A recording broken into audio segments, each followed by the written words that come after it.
ये rich dad's before you quit your job book popular series rich dad poor dad का हिस्सा है। Robert Kiyosaki आपको अपना जॉब छोड़कर एक बिजनेसमैन बनने के रास्ते पर गाइड करेंगे। इस बुक में आप सक्सेसफुल होने के लिए इम्पोर्टेंट लेसन सीखेंगे।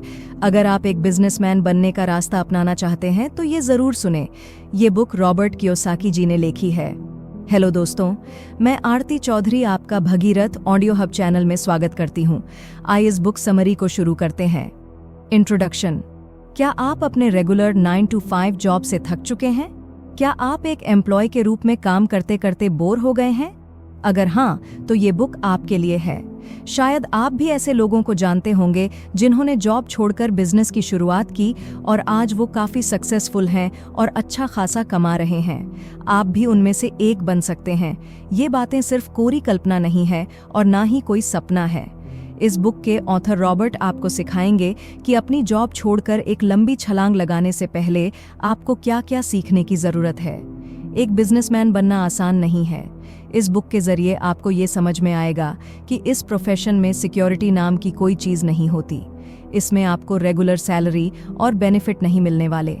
आप ये भी जानेंगे कि नए बिजनेसमैन बार बार और कई बार फेल भी होते हैं, लेकिन मायने ये रखता है कि आप अपनी गलतियों से सीखकर कड़ी मेहनत करने के लिए तैयार हों।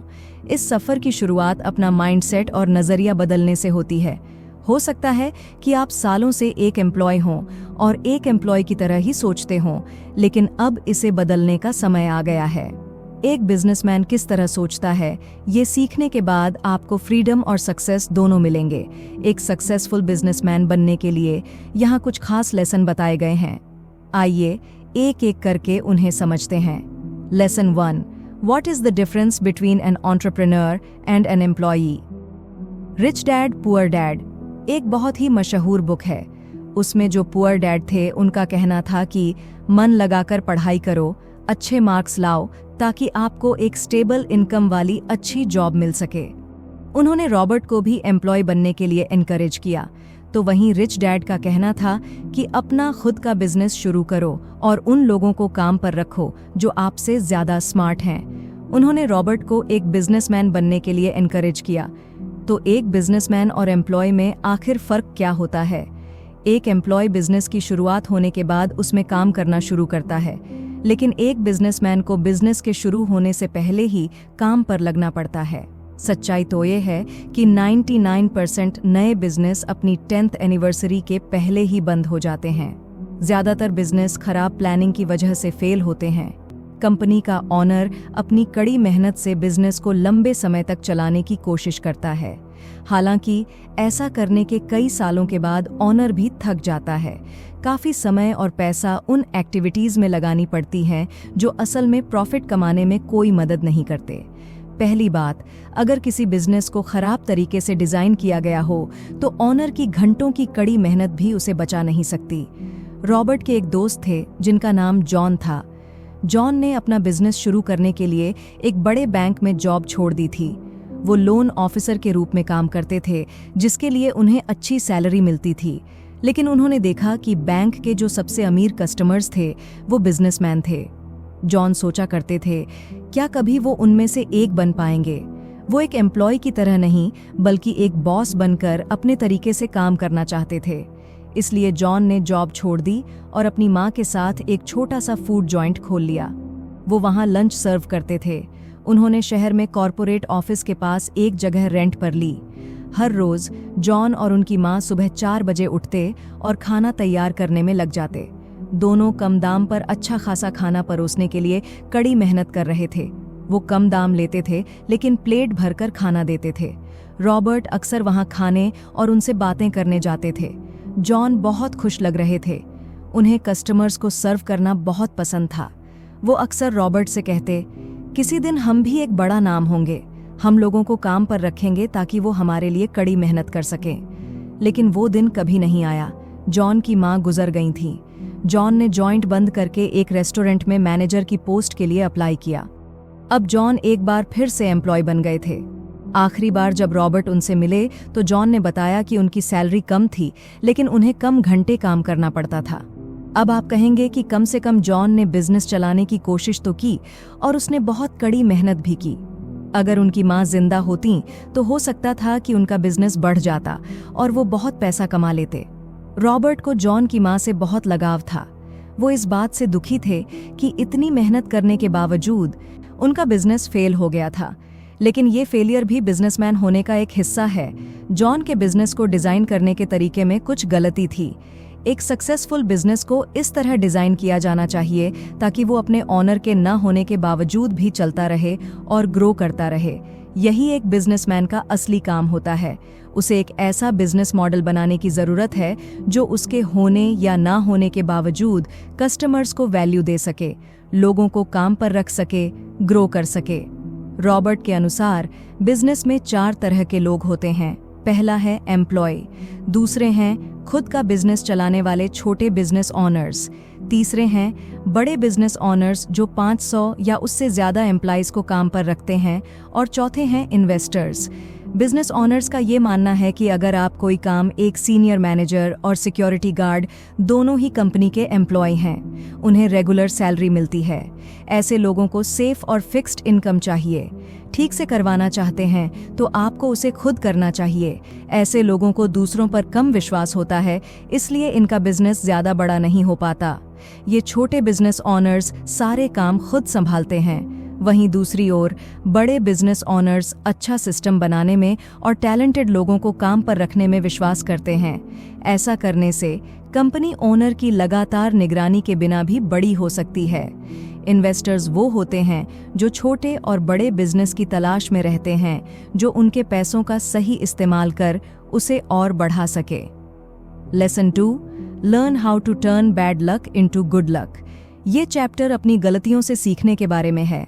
आपको फेलियर को या अपनी गलतियों को बैड लक के रूप में नहीं देखना चाहिए। आपको उन्हें अपने बिजनेस को और खुद को ज्यादा जानने के मौकों के रूप में देखना चाहिए। गलतियां स्टॉप सिग्नल की तरह होती हैं। ये वार्निंग साइन के जैसे हैं, जिसका मतलब है कि आपको रुक कर सोचने की जरूरत है, यानी आप कहीं ना कहीं भूल कर रहे हैं और आपको उस भूल का पता लगाने की जरूरत है। ये हमें कुछ नया सीखने का मौका देती है। इसलिए अगर अगली बार आप फेल होते हैं तो निराश मत होइए। आपको बस रुक कर सोचने की जरूरत है। आपको गुस्सा और दोष देने की फीलिंग्स को साइड में रखना होगा। अपना नजरिया बदलें और इस बात को एक्सेप्ट करें कि फेल होना बुरा नहीं है। इससे आपको हताश होकर चीजों को बीच में छोड़ना नहीं है, बल्कि ये समझना है कि आप क्या गलती कर रहे थे और उससे सीखना है। आइए रॉबर्ट के पुअर डैड की कहानी सुनते हैं। 50 की उम्र में वो गवर्नमेंट जॉब से रिटायर हुए और उन्होंने खुद का बिजनेस शुरू किया। उन्होंने एक फेमस आइसक्रीम ब्रांड की फ्रेंचाइजी ली। पुअर डैड ने सोचा कि ये बिजनेस तो फेल हो ही नहीं सकता, क्योंकि लोग उस ब्रांड के दीवाने थे। लेकिन सिर्फ 2 सालों में ही उनकी दुकान बंद हो गई और उनका सारा पैसा डूब गया। इस घटना की वजह से उन्हें बहुत गुस्सा आ रहा था और वो काफी उदास भी हो गए थे। अपने बिजनेस के फेल होने के लिए उन्होंने फ्रेंचाइजर को दोषी ठहराया। उन्होंने अपनी गलतियों से कुछ नहीं सीखा। उनके स्टोर में कुछ गिने चुने लोग ही आया करते थे, लेकिन इसके अलावा उनके लॉयल कस्टमर्स नहीं बन पाए। वो स्टोर में घंटों अकेले बैठे रहते। यहाँ सबक ये है कि किसी और को दोष देने की बजाय उन्हें तुरंत इस बात को एक्सेप्ट कर लेना चाहिए था कि कहीं ना कहीं उनसे गलती हुई है। उन्हें अंधाधुन आगे बढ़ने की जगह रुककर थोड़ा सोचना चाहिए था। उन्हें अपनी गलतियों का पता लगाकर उसे सुधारना चाहिए था, लेकिन उन्होंने इस पर गौर ही नहीं किया और एक के बाद एक दिन निकलते गए, जिसका अंजाम ये हुआ कि उनका दिवाला निकल गया था। पुअर डैड ने बिजनेस के दौरान अपने स्टाफ को काम से निकाल दिया था ताकि वो कॉस्ट को कम कर सके और सारा काम खुद करने लगे। इसके बाद उनका अपने बिजनेस पार्टनर्स से झगड़ा हुआ। उन्होंने एक लॉयर की मदद से फ्रेंचाइजर पर केस कर दिया। पुअर डैड ने अपना सारा पैसा अपनी गलतियों का दोष दूसरों पर लगाने में खर्च कर दिया। फेलियर एक्सेप्ट कर एक नई शुरुआत करने के बजाय वो हालात बद से बदतर करते चले गए। एक बिजनेस खड़ा करने के प्रोसेस में फेलियर वो सच है जिसे टाला नहीं जा सकता। इसलिए जितनी जल्दी आप अपनी गलतियों से सीखेंगे, उतना ही आपके लिए अच्छा होगा। यहाँ एक कॉमन प्रोसेस बताया गया है जिससे हर एक बिजनेसमैन को गुजरना पड़ता है। 1. पहला, अपने बिजनेस की शुरुआत करें। 2. दूसरा, फेल होने पर अपनी गलतियों से सीखें। 3. तीसरा, एक गाइड या गुरु की तलाश करें। 4. चौथा, अगर फिर फेल हुए तो हताश होने की जगह फिर उससे सीखें। 5वां, अपने बिजनेस के बारे में और जानने की कोशिश करें या ट्रेनिंग लें। 6, अगर फेल हुए तो फिर उससे सीखें। 7वां, अगर आपने सक्सेस हासिल कर ली तो आप थोड़ा रिलैक्स कर सकते हैं। 8वां, आप अपनी सक्सेस का जश्न मना सकते हैं। 9वां, अपने बिजनेस से होने वाली इनकम पर ध्यान दें और अपनी हार और जीत का हिसाब रखें। 10वां, फिर से शुरू कर पहले स्टेप पर जाएं। लेकिन सच्चाई तो ये है कि बिजनेसमैन बनने की इच्छा रखने वाले 90% लोग पहले स्टेप तक भी नहीं पहुंच पाते। उनके माइंड में एक परफेक्ट बिजनेस प्लान तो होता है, लेकिन उसे हकीकत में बदलने के लिए वो कोई एक्शन ही नहीं लेते। इसे एनालिसिस पैरालिसिस कहा जाता है। यहाँ ये सबक सीखने को मिलता है कि जब तक आप कोशिश नहीं करेंगे तब तक आप जान ही नहीं पाएंगे। जब आप बिजनेस शुरू ही नहीं करेंगे, आपको कैसे पता चलेगा कि किस चीज की कमी है या किस चीज को बेहतर बनाने की जरूरत है। जब तक आपके पास सीखने के लिए कोई बिजनेस नहीं होगा, आप बिजनेसमैन नहीं बन सकते। फेल होना बुरा नहीं है, लेकिन अपनी गलती ना मानना या उससे कुछ ना सीखना बहुत बुरा है। हम इंसान हैं और कभी कभी गड़बड़ हो जाती है। मायने ये रखता है कि आप गलती को पहचान कर उससे सीखें और दोबारा खड़े होने का जज्बा दिखाएं। अगर आप ऐसा नहीं कर सकते तो आप हमेशा के लिए एक एम्प्लॉय बनकर रह जाएंगे। फिर आप कभी नहीं जान पाएंगे कि अपना बिजनेस चलाना कैसा लगता है। Lesson 3, know the difference between your job and your work. एक दिन रिच डैड ने रॉबर्ट से काम, वर्क और जॉब के बीच के फर्क के बारे में पूछा। सवाल सुनकर रॉबर्ट कंफ्यूज हो गए और उन्होंने कहा, क्या आप एक ही चीज का जिक्र नहीं कर रहे हैं? जॉब का मतलब ही काम होता है ना? रिच डैड मुस्कुराने लगे और कहा, नहीं, दोनों में फर्क है। जॉब वो है जिसके लिए आपको पैसे दिए जाते हैं, लेकिन आपको काम के बदले हमेशा पैसे नहीं मिलते। एग्जाम्पल के लिए, पढ़ाई करना, ट्रेनिंग या रिसर्च करना, ये सब काम है। ये वो काम है जो आप जॉब की तैयारी के लिए करते हैं। रिच डैड का मानना है कि आप जितना ज्यादा काम करेंगे, आपको जॉब में उतनी ज्यादा सैलरी मिलेगी। जो लोग पढ़ते नहीं, ट्रेनिंग नहीं लेते या रिसर्च नहीं करते, उन्हें जॉब में कम पैसे मिलते हैं। ये बात हर जगह लागू होती है, फिर चाहे आप बिजनेसमैन हो या एक एम्प्लॉय। लॉयर्स और डॉक्टर्स को कई साल ट्रेनिंग लेनी पड़ती है। उन्हें कई घंटों तक काम करना पड़ता है, जिसके लिए उन्हें पैसे नहीं दिए जाते। लेकिन ट्रेनिंग खत्म करने के बाद जब वो प्रोफेशनल बन जाते हैं, तब वो पैसा कमाना शुरू करते हैं।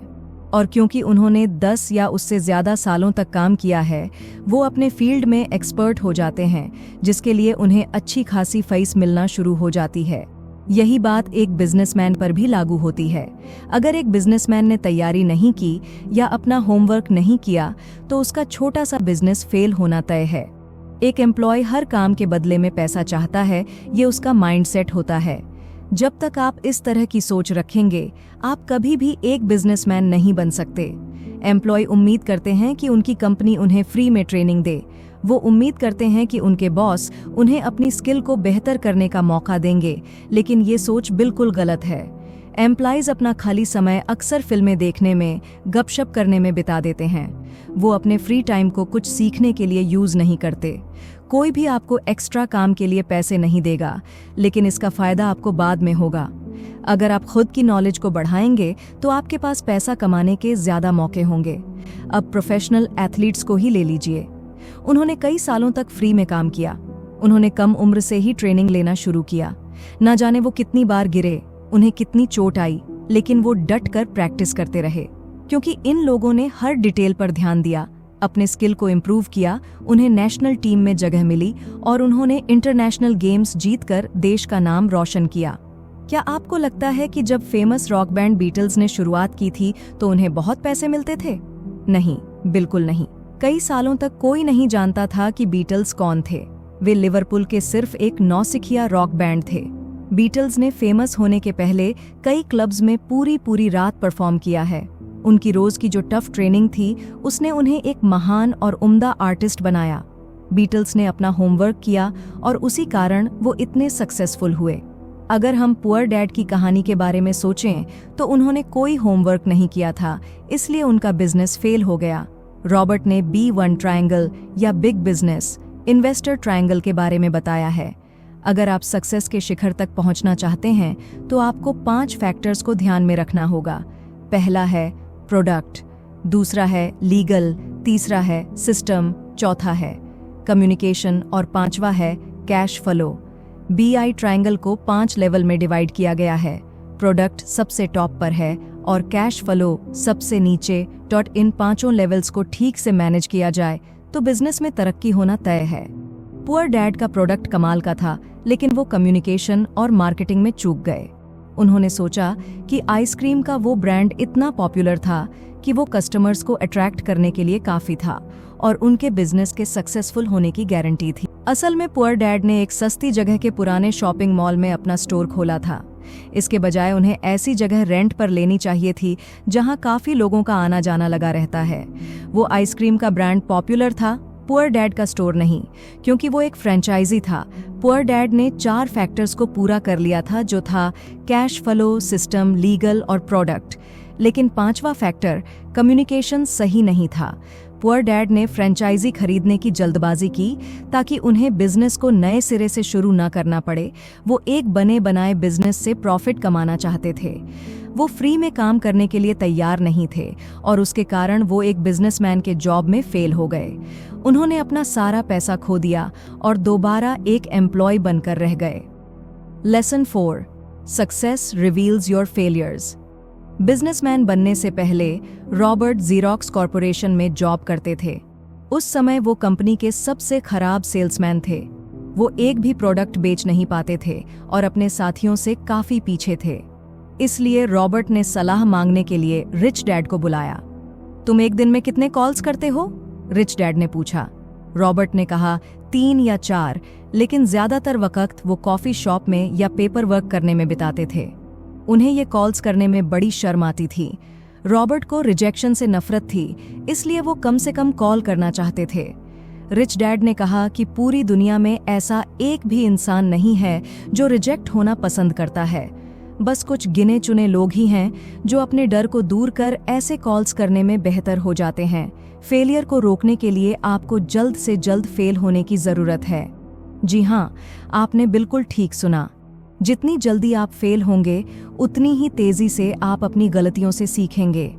अगर आप ऐसा नहीं कर सकते तो आप पीछे भी हट सकते हैं, लेकिन इससे आप सिर्फ एक लूजर बनकर रह जाएंगे। रिच डैड ने सलाह दी कि रॉबर्ट को नाइट शिफ्ट में एक अलग सेल्स जॉब ले लेनी चाहिए। उन्होंने ऐसा इसलिए कहा ताकि रॉबर्ट जल्द से जल्द फेल हो सकें। लेकिन रिच डैड की बात सुनकर रॉबर्ट शिकायत करने लगे। उन्होंने कहा कि वो रात में काम नहीं करना चाहते, इसके बजाय वो नाइट क्लब में पार्टी और एंजॉय करना चाहते थे। रिच डैड ने पूछा, तुम सच में एक बिजनेसमैन बनना चाहते हो या नहीं? एक बिजनेसमैन की सबसे जरूरी स्किल होती है प्रोडक्ट बेचना। सेल्स के बिना कोई बिजनेस टिक नहीं सकता। अगर आप एक प्रोडक्ट भी नहीं बेच सकते, तब आपके लिए एक एम्प्लॉय का रोल ही परफेक्ट है। इसलिए रॉबर्ट ने फिर से कोशिश की, लेकिन लोगों ने फिर उन्हें रिजेक्ट कर दिया। वो हमेशा कहते, सॉरी, हमें इसमें कोई इंटरेस्ट नहीं है, या अगर तुम यहाँ से नहीं गए तो मैं फौरन पुलिस को फोन कर दूंगा। तब जाकर उन्हें रिच डैड की बात समझ में आई कि जॉब में सैलरी मिलने से पहले आपको फ्री में काम करने की जरूरत होती है। इसलिए रॉबर्ट ने चैरिटी के काम के लिए अपना नाम आगे किया। इस काम में उन्हें लोगों को कॉल कर पूछना था कि क्या वो कुछ पैसे दान करना चाहते थे। रॉबर्ट ज़ेरॉक्स में अपना जॉब खत्म कर शाम को 7 न 9 ये काम करने लगे, और सच में वो बहुत तेजी से फेल हुए। अब दिन में 3 या 4 कॉल की बजाय रॉबर्ट 20 कॉल कर रहे थे। उन्हें बार बार रिजेक्ट किया गया और वो इस फेलियर को बेहतर ढंग से हैंडल करना सीख रहे थे। रॉबर्ट धीरे धीरे लोगों से हाँ कहलवाने के लिए सही शब्दों का इस्तेमाल करने लगे। वो ज्यादा अच्छे से बात करना सीख गए थे। इस तरह अपने एक्स्ट्रा काम में वो जितनी तेजी से फेल हुए, उतनी ही तेजी से ज़ेरॉक्स में अपनी जॉब में कमाने लगे। अब वो सबसे बुरे सेल्समैन नहीं थे। हर बीतते दिन के साथ वो प्रोडक्ट बेचने में और भी बेहतर होते जा रहे थे। ज़ेरॉक्स में अपने 4थे साल में वो कंपनी के बेस्ट सेल्समैन बन गए। अब वो बड़ी आसानी से किसी को कुछ भी बेच सकते थे। तब उन्हें एहसास हुआ कि वो अब एक बिजनेसमैन बनने के लिए बिल्कुल तैयार हो गए थे। Lesson 5, the process is more important than the goal. अब रॉबर्ट ने अपने पहले बिजनेस की शुरुआत की। उनका प्रोडक्ट था नायलॉन सर्फर वॉलेट। ये एक बहुत ही बेहतरीन प्रोडक्ट था। वो और उनके पार्टनर मार्केटिंग करने में उस्ताद थे। आश्चर्य की बात तो देखिए कि जो लड़का एक प्रोडक्ट नहीं बेच पाता था, वो खुद का बिजनेस शुरू कर करोड़पति बन गया था। वो यंग थे और अपनी सक्सेस देखकर उनका सिर 7वें आसमान पर पहुंच गया था। अपने पैसों से उन्होंने रेसिंग कार खरीदी, पूरी रात पार्टी करते रहे। लेकिन कुछ समय बाद उनका बिजनेस खराब होने लगा। अपने बिजनेस में उन्होंने प्रोडक्ट और कम्युनिकेशन फैक्टर को ठीक से अप्लाई किया था, लेकिन कैश फ्लो, सिस्टम और लीगल में मात खा गए। जब बिजनेस बढ़ने लगा तो रॉबर्ट और उनके पार्टनर इन तीनों फैक्टर को संभाल नहीं पाए। इस वजह से उन्हें काफी नुकसान उठाना पड़ा। अब रॉबर्ट ने महसूस किया कि बिजनेस को खराब तरीके से डिजाइन किया गया था, लेकिन कम से कम उन्होंने 6 महीने के लिए करोड़पति होने का एक्सपीरियंस तो किया। यही तो रिच डैड कह रहे थे। ज्यादातर लोगों को जिंदगी में ऐसा मौका नहीं मिलता। ज्यादातर लोग एक जॉब और रेगुलर सैलरी से ही संतुष्ट हो जाते हैं। ऐसे लोगों का समय घर पर या ऑफिस में ही बीत जाता है। रिच डैड ने सिर्फ पैसे या बड़े बंगले और महंगी गाड़ियों के लिए बिजनेस करने का फैसला नहीं किया था, उन्होंने इसे एडवेंचर के लिए किया था। भले ही वो कई बार फेल हुए, लेकिन रिच डैड को कभी उन एक्सपीरियंस के लिए पछतावा नहीं हुआ। जिस समय उन्होंने सक्सेस का स्वाद चखा, वो उनके लाइफ का सबसे बेस्ट टाइम था।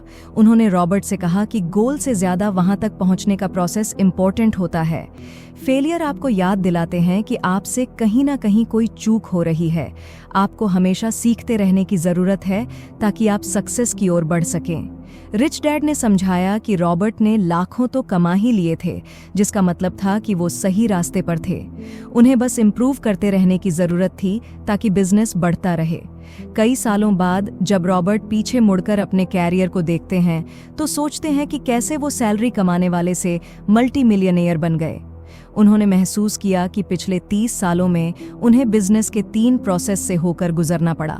पहला था लर्निंग प्रोसेस, दूसरा था अर्निंग प्रोसेस और तीसरा था गिविंग बैक यानी वापस देने का प्रोसेस। 1970 से 1944 तक रॉबर्ट ने एक बिजनेसमैन बनने का तरीका सीखा। तब उनका बिजनेस फेमस रॉक बैंड्स के लिए नायलॉन सर्फर वॉलेट और दूसरे प्रोडक्ट्स बनाना था। इन 10 सालों में उन्होंने BI ट्रायंगल को अच्छे से मैनेज करना सीख लिया था। जैसा कि हमने पहले सीखा था, ये बिजनेस के 5 लेवल्स के बारे में है, जो है प्रोडक्ट, सिस्टम, लीगल, कम्युनिकेशन और कैश फ्लो। 1984 से 1984 तक रॉबर्ट ने बहुत पैसा कमाना शुरू किया। उन्होंने अपनी गलतियों से सीखा और आखिरकार सक्सेस हासिल की। उन्होंने अपने प्रॉफिट को प्रॉपर्टी में इन्वेस्ट किया, जिससे उन्हें रेंट और दूसरे इनकम होने लगे। उन्होंने इन्वेस्टर्स और बिजनेसमैन बनने की इच्छा रखने वाले लोगों को बिजनेस सिखाने का कोर्स भी ऑफर करना शुरू किया। 1994 से 2004 तक रॉबर्ट ने फैसला किया कि अब तक उन्होंने जितना भी कमाया है उसके बदले उन्हें भी कुछ करना चाहिए, यानी गिविंग बैक। उन्होंने लाखों कमा लिए थे और अब वो ज्यादा से ज्यादा लोगों को सिखाना चाहते थे कि वो भी बिजनेस में कैसे सक्सेसफुल हो सकते हैं।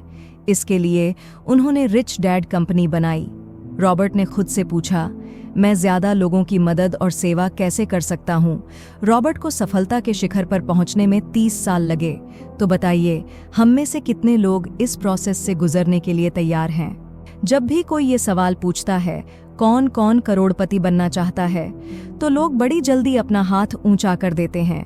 बेशक हर कोई करोड़पति बनना चाहता है, लेकिन इससे भी ज्यादा जरूरी सवाल तो ये है कि इस चैलेंजिंग प्रोसेस से गुजरने के लिए कौन कौन तैयार है।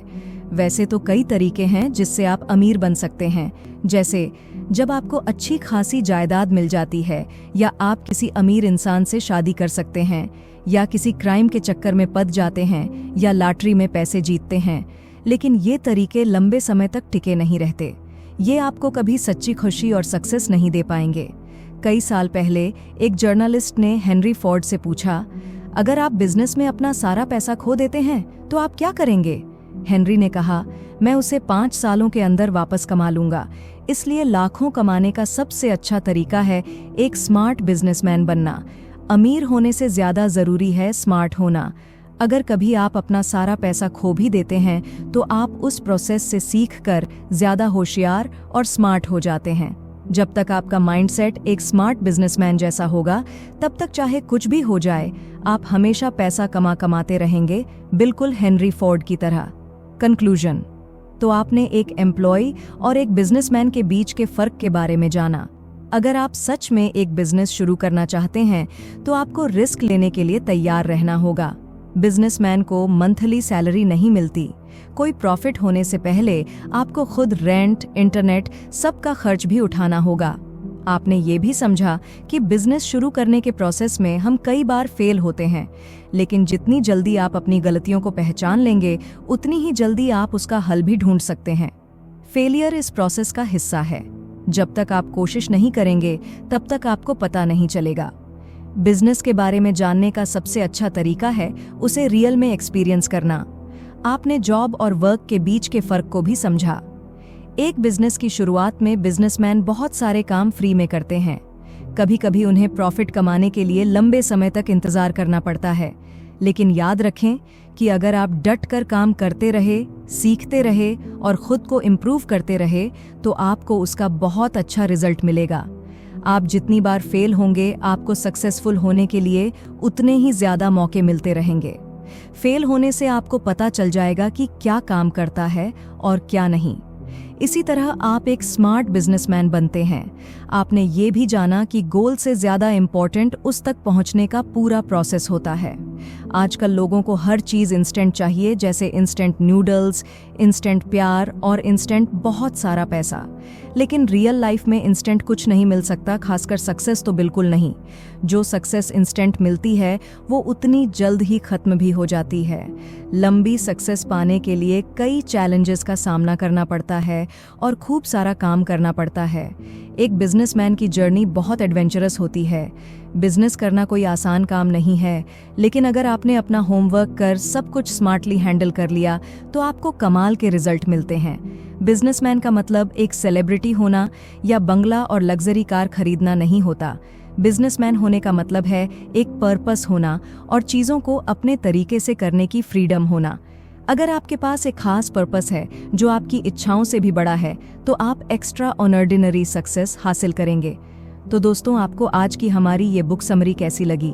अगर आपका कोई सवाल और सुझाव या कोई प्रॉब्लम है तो वो मुझे नीचे कमेंट करके ज़रूर बताएं और इस बुक समरी को अपने दोस्तों के साथ शेयर ज़रूर करें। आपका बहुमूल्य समय देने के लिए दिल से धन्यवाद। Wish you all the very best.